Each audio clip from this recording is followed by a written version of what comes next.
नवीन पिढी व्यापक पद्धतीने विचार करून तिचा उत्कर्ष कसा होईल याचा सदोदित त्यांनी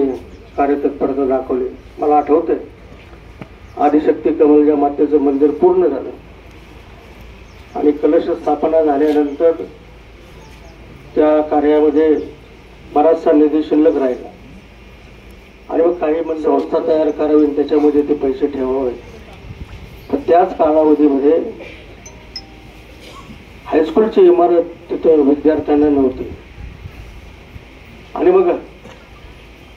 कैलासवासी वसंतरावांनी ती शाळा पुन्हा एकदा लोकसहभागातून विद्यार्थ्यांना ज्ञानदान प्राप्त होऊन आपली मुलं ग्रामीण भागातील बहुजन समाजाची मुलं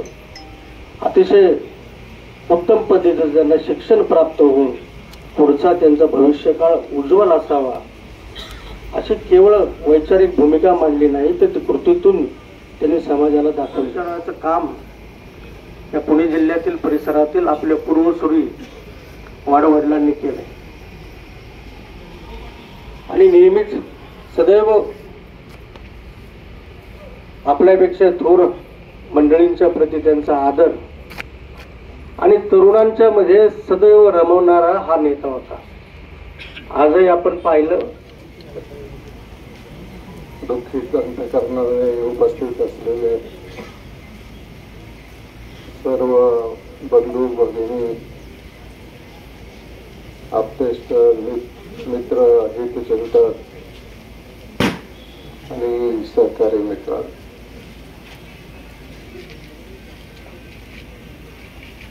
आंबेगाव तालुका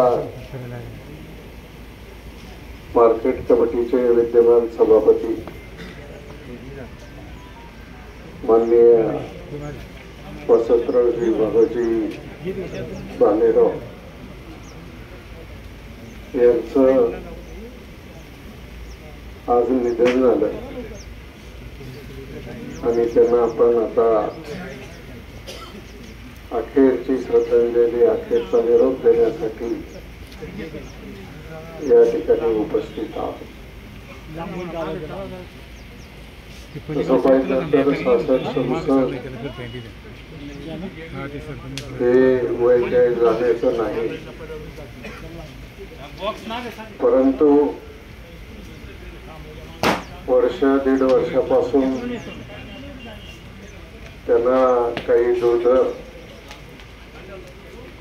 आजाराने गाठल्या आणि त्याच्यामधून त्यांना बाहेर काढण्याचा प्रयत्न हा अतिशय मनापासून कुटुंबीय हॉस्पिटल असेल किंवा बाकीचे हॉस्पिटल्स असतील या हॉस्पिटलमध्ये प्रयत्न केला पण त्याला यश आलं नाही आणि आपल्याला आजचा हा दिवस या ठिकाणी बघावा लागला। वसंतराव बालेराव म्हटलं की एक आगळं वेगळं व्यक्तिमत्व। तसं पाहिलं तर राजकारणामध्ये माझ्या